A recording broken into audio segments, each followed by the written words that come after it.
Hey, what's up, guys? Good Sunday morning. Today we're going to do a rant. So if you're trying to get something done today, you might not want to watch this video. It's going to be probably very long. I didn't take any I didn't take any notes for this topic or anything at all. Like I didn't even look into it. I just woke up, got a comment from one of you guys about shiny object syndrome, and I'm gonna get right into it.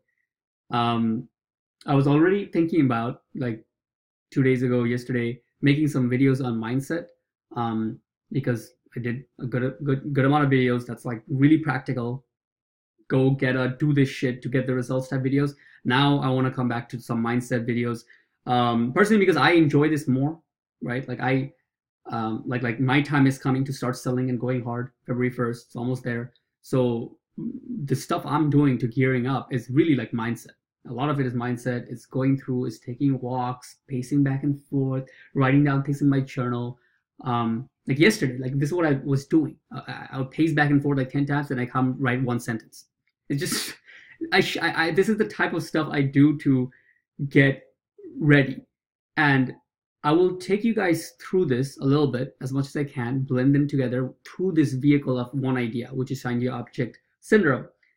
And and yeah, let's get into it. I googled it myself to see some of the top results, how they're defining it, and we will kind of break down this statement that is thrown around a lot, and try to see how it can apply to people of all walks, whether you're a beginner, whether you have a couple clients, whether you're doing pretty well, um, and and and how it changes, how it evolves. Because honestly, I don't really think it ever goes away. You don't get rid of shiny object syndrome. You just hone it to be more focused. So let me show you what I explained. First of all, definition. What is shiny object syndrome? If you don't know already, it's just basically the idea that as an entrepreneur, as you're trying to pursue one thing, you're constantly looking at other things that is working, right? And that's it. That's the short definition, basically. Um, let's say you're trying to make some calls. Now you're going to get some clients, and you hit the pressure, like you will, 100% guaranteed. If there's one guarantee, the guarantee is you will hit the pressure. And when you do, it's very easy to look at other industries and see the way we see the most easy parts in those industries and then grade them against ours, right? Like for example, while doing SEO, okay, and let's say I'm having trouble, I can look at Amazon like, damn man, these drop shipping guys are fucking killing it, right? So easy. Buying a product, somebody pays for it, you don't even have inventory, ordering from some other country, bring it down and they sell. Just having to buy that one product and you can make 5 figures a month. Shit. Okay, Shopify guys. Fuck man. These guys are that's what's scalable. This shit, so much variables, SEO and stuff. This stuff is so scalable. Holy fuck balls. You get a product, you can brand it right, you can have a markup 3, 4, 5 times more, and boom, you're fucking killing it. And the list goes on, right? And guess what? All these things are true. There's people killing it with Amazon, there's people killing it with Shopify, there's people killing with SEO. All the vehicles are true. If they weren't true at all, they wouldn't be vehicles to start with. They wouldn't even be in the industry, right? But the problem comes in is where do you draw the balance?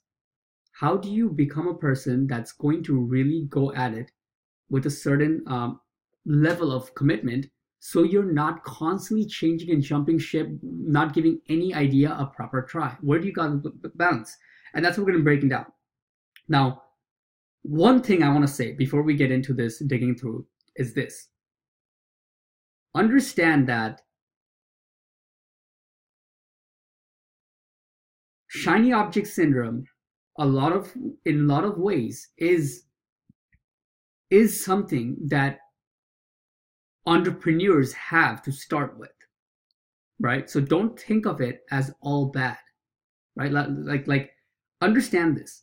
The whole reason people even attempt entrepreneurship in some ways can be defined as shiny object syndrome. The more accurate definition would be something along the lines of, entrepreneur is somebody who wants to construct their life the way they want to live regardless of if they have like, a well-trodden path and stuff like that, which is a more accurate definition. But in doing so, a lot of times it just takes the type of person who's constantly looking elsewhere. Like, you have to be real. Most of society, almost all of society, is backing up the idea to follow a certain path, right? Hey, focus on these ABC grades. After that, you'll go to this building in a foreign country every day and believe what they're saying. Then you'll go to this job. It's most of society is backing that up. All their insecurities and options are within those fine lines of that thing. To be the type of person who even looks elsewhere completely from that is already sort of shiny object syndrome. So don't feel too bad that you're already looking elsewhere.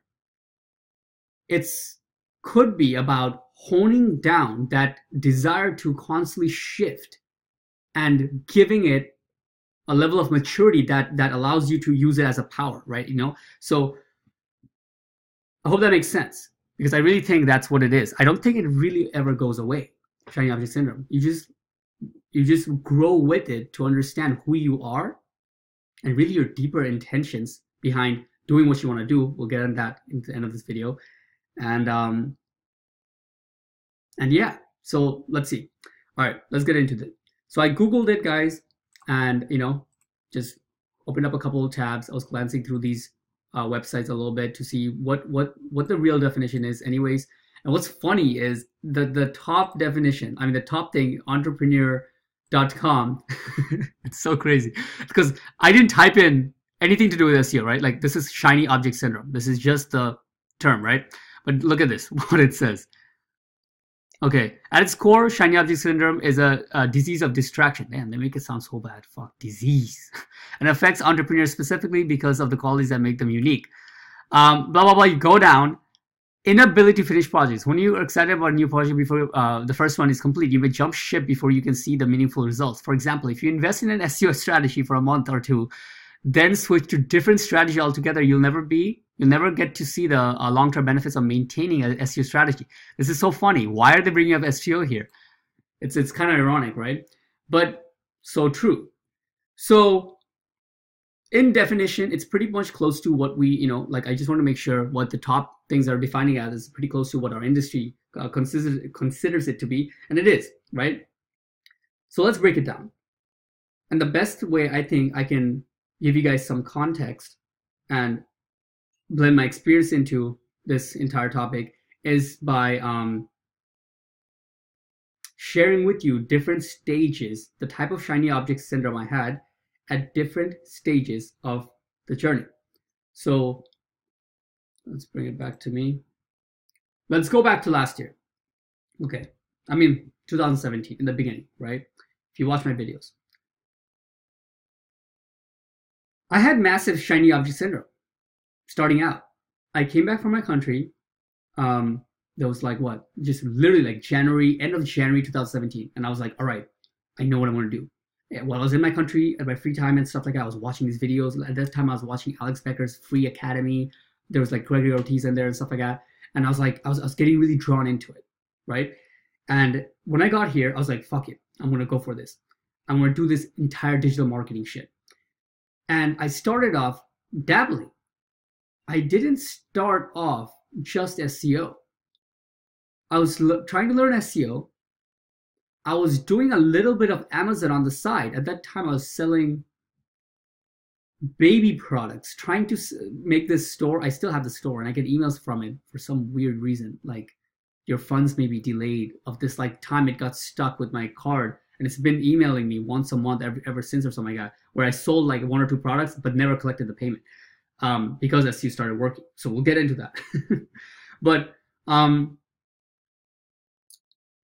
the thing is that I was dabbling around, right? As a very, very beginner, I recommend it. You see, this is where I might get some backlash from many of you, because you'd say for a beginner, it's the most important. As a very, very beginner, it's the most important to stick to one thing because it'll take you out. But honestly, it is so difficult in the absolute beginning. I'm learning SEO. I'm seeing these guys making millions in similar niches around the area. How the fuck do I know which one is going to actually work? right? All I knew in the beginning, and this is the thing I want to push, is I knew I wanted to get out of this idea of having to go out and work so hard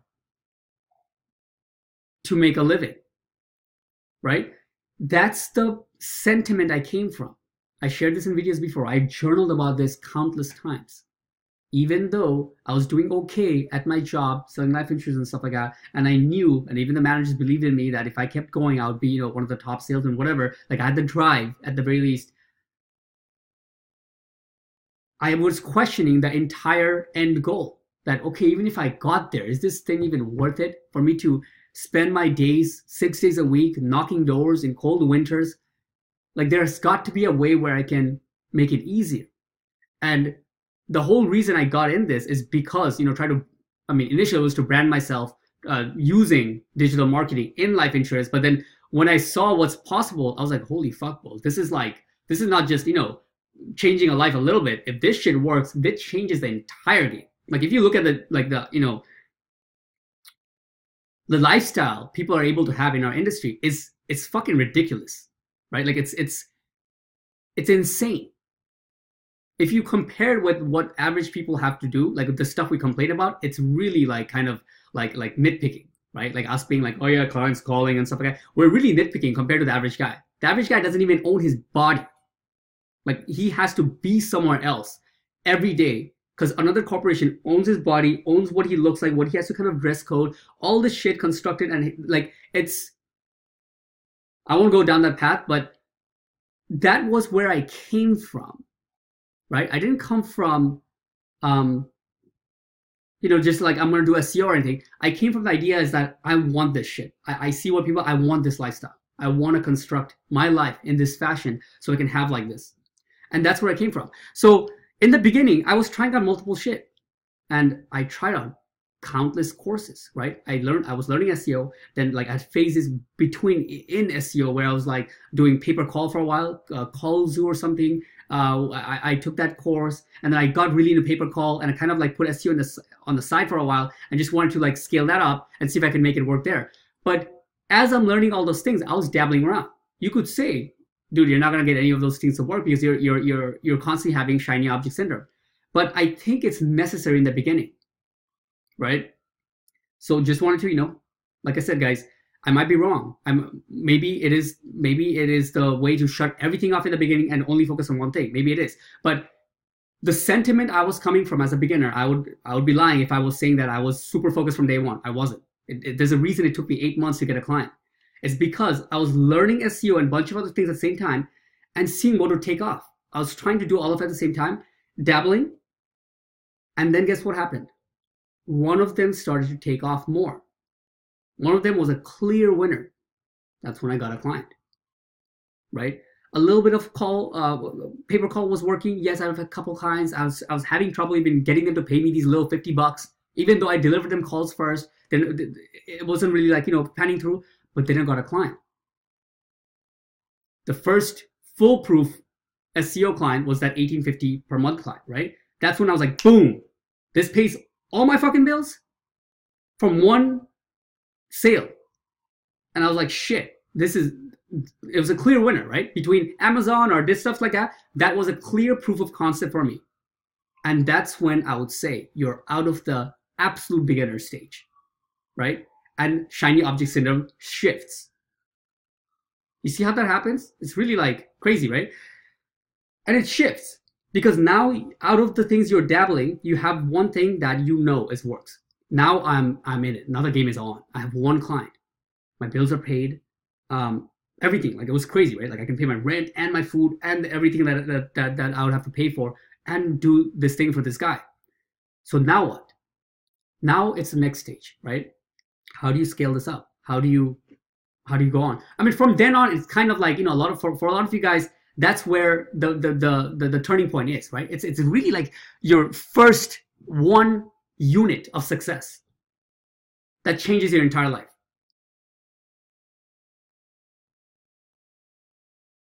So let's continue. But if you're watching this, I would assume a lot of you guys are in that beginning stage. That's where you're dabbling. That's where you're going forward.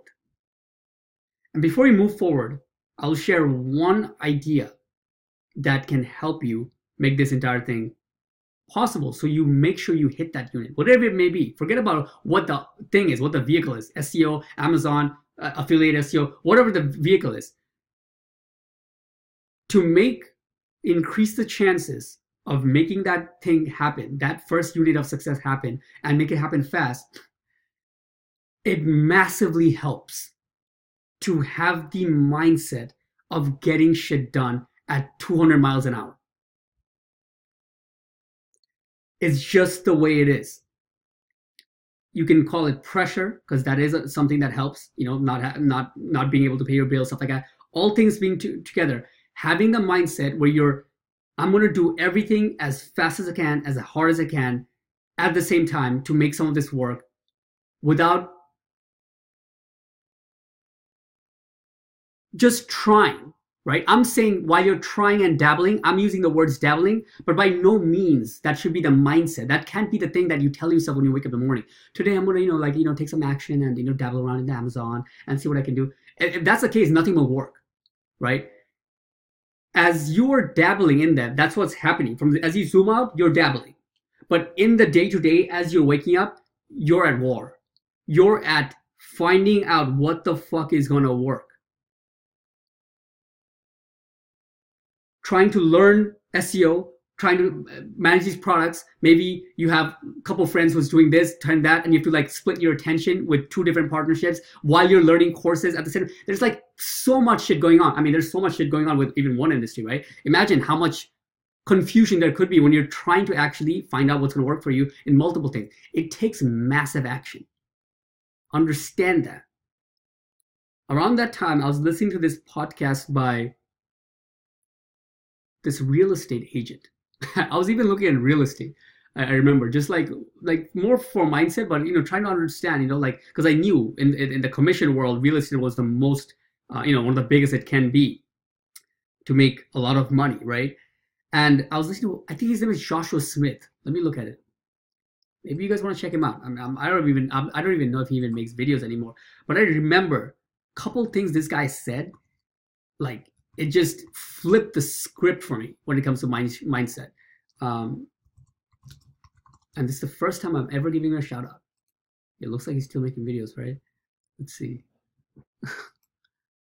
1 month ago. Okay, 1 week. Yeah, he's so I don't know what kind of videos he makes now. This is a real estate agent who's I don't even remember how much money he's making. This guy's probably fucking demolishing it.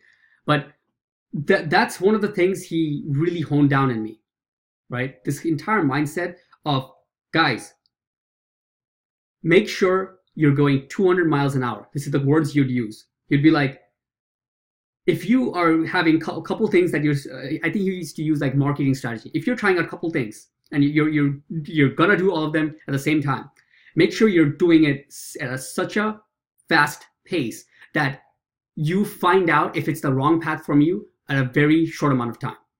Right, I did a bad job explaining. So basically, he's saying that go really hard, because even if you're going the wrong path, if you're driving fucking 200 miles an hour, if you're going the wrong path, you'll find out very fast, oh shit, this is the wrong path. This is not where I want to go. And you can turn around and come back 200 miles an hour again. And you'll be much faster. You'll find the route you're supposed to go, considering the guys who are a little bit inching forward, taking bitch ass action and barely doing anything. And they will probably be in the same places a year from now, 2 years from now, compared to being wrong completely about where you should go, but going at it hard, finding out you're wrong, it's not your path, turning back around, and even though that time you're spending around to relearn other stuff, you'll be fine. Because it comes down to the velocity of action you're taking, right? So understand this part. It's 20 minutes in the video. I could end it here. I could end this video here, and that would be it. That would be good enough, I would say. Because this is the most important idea I want to get across. It's okay to have shiny object syndrome. I dabbled in the beginning, so in my experience, that's all I can share. But it worked out because I was taking enough action, right? I didn't even get a job because I wanted all the time for myself to do all this shit, to give myself the chance of scraping my knees and having this trouble. I could have gotten at least a simple job to just pay my bills even. I could have done that, right? And I talked about it. It's like you should do that. I tell people like you don't have to take that massive risk, and you don't. But I didn't do that. It's so I could have the entire day to do this shit, to make myself available to learn all the stuff I'm trying to give it and give it a good shot. And maybe that's why it worked out. So, all right, guys, wanted to make some breakfast. Put up some pasta. Okay, so, all right, beginners, that's pretty much it, right? That's what it looks like.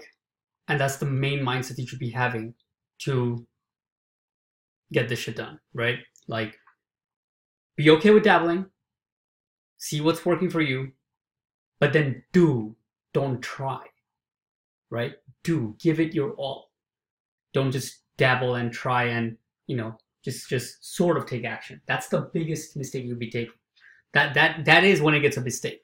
When you're not taking enough action in anything, then it's a mistake. Then it becomes that, your years go by, months go by, you're still pretty much at the same place, considering if you should even continue this entire journey to begin with. That's where it becomes like, come on, man, like you can do better than this. But other than that, even if you're lost, even if you're going through that time of not sure exactly what's right for you, it's fine. At least you're exercising the freedom of seeing what can possibly work for you. So I'll leave it at that. Once you are out of that and you have like what I would say like around, couple clients at least. So the reason I say couple clients is because it's like into blocks, right? Each sectors in the beginning especially make a huge difference of how your day-to-day goes. Once you have like 3-4 clients, you're probably not worried about things like rent, bills, stuff like that. You're a bit more ease, right? At least with this, you can do it full time. Now you're in the game, right? Now it's clear which one you're in. This one shot out, so you're thinking of how to scale this up. And from here on, like I was saying, it doesn't go away. Shiny object syndrome doesn't like fly, just vanish. You become a lot more focused, but you have that syndrome now more within the industry. Right? Once you are getting 3-4 clients and it's working out, you're not every day, you're not thinking like, okay, can I try Amazon today? Next week, okay, let me try some Shopify. You're not like that anymore. But within that, you're still trying to think how to scale this up, right? And in doing so, a lot of the things that you're going to be involved in can be considered shiny object syndrome, right? There's so many ways to attract clients, so many ways to sell them, so many ways to fulfill them, right? Whatever your vehicle it is, so many ways to do the SEO too. So the sub niche within the industry becomes now another opening of possibility for shiny object syndrome. And if you're in that position, this is where it's a little harder for me to give concise advice, because there's so many actual ways to do it, meaning like there's no right and wrong. There's so many avenues within that to do it. It's like I would be only showing one, right? But one, again, mindset during this phase, I would say, is do not do too many things at once, right? Client attraction, don't try too many things at the same time, because even within this, you need a sufficient amount of action before you can give those each avenues a try. Cold calling, cold emailing, whatever, direct mail, videos, email marketing authority, all of this shit works. But if you're trying to do all of them at the same time, and I'm guilty of this, I've dabbled a couple of things at the same time. It happens every time I think about like let's say I'm going to do, client attraction. I try a few of them at the same time. It doesn't work. Then I'm like, okay, fuck it. But the reason why I stay okay is, again, one more thing. I never fully stop my method that is working to try out another method. And this is where I think a lot of people mess up, right? Let's say I'm gonna start calling, right? Directly reaching out to people and seeing if they want my services. Okay, that's my main thing. That's what got me here. and I want to try out some other way of client attraction method, right? Whatever you paid, whatever it is, right? If I completely stop what I'm doing, like fully stop it, right? And I do that, you, in a way, you're leaving yourself open because you are potentially getting into the grounds where that thing is not guaranteed to work while this is. Whatever it is, that's not guaranteed. This is. This is already proved. You know what to do because you have been doing it to get you there. If I stop this and I go into there, it's like a double risk. You get it? Do you see that? It's not just the risk of not having that work, but it's also the risk of not doing what I know works. And it is, I feel like a lot of people mess up here because then you're putting yourself in a position where, you can stagnate, you can get stuck in certain things. And yeah, I would say, that's the two main things I would share in that sector. Once you started, what got you there, a lot of friends say it's not going to get you, there. They say that's like, which is true. I don't think what can get you to 100K can get you out to 1 million. I don't think, it's the same way. But within those fine lines of these sayings, you have to understand that what got you there did get you there. What got you to 10K a month did get you to 10K a month. So before you start seeing of all these guys of how they're getting to 100K a month, keep a baseline of what got you to 10K a month until that starts working in. Now, I'm facing this myself, honestly. I tried Facebook ads a month ago, 2 months ago, some stuff I dabbled in here and there. But so far, still nothing struck me as definite as cold calling, right? Maybe bigger marketers who are making millions could see this and laugh at it. Like, what the fuck is this guy talking about? Cold calling? It's so we can just run some ads and get it. I'm like, cool, but it's not for me at this moment, right? Cool, it's working out for you. But I don't know for me if it's going to work out. So I'm going to play my cards in that way. So that would be pretty much, the entire scope, I would say, right? Like once you get a little bit higher in revenue, I guess it does start to shift the way you can do things. Like, for example, like for me right now, okay, for example, it's okay for me to take some time off and completely try a new thing. Like I did take like 2 months off from selling, right? It's not as crazy. I could take a good amount of time off and still not be in a position where I'm like my entire revenue is at risk, right? I still have a good cushion that my clients are coming in and stuff like that for me to not be worried. So I guess once you get into a certain thing, you can shift certain stuff. Like that's where your time becomes more important than actual money you spend. Meaning like if you're spending a lot more effort in the beginning because that's what you have. You don't have money to spend, you have more effort. So you can do that. But as you have more revenue, your dabbling is much more powerful, right? Like I could dabble in something, get a coach, like pay them, like let's say I pay them $1,000 a month. And this guy is well trodden, he knows this, he's growing his agency that way. And I pay him to consult me, let's say week to week, whatever, 4 times a week.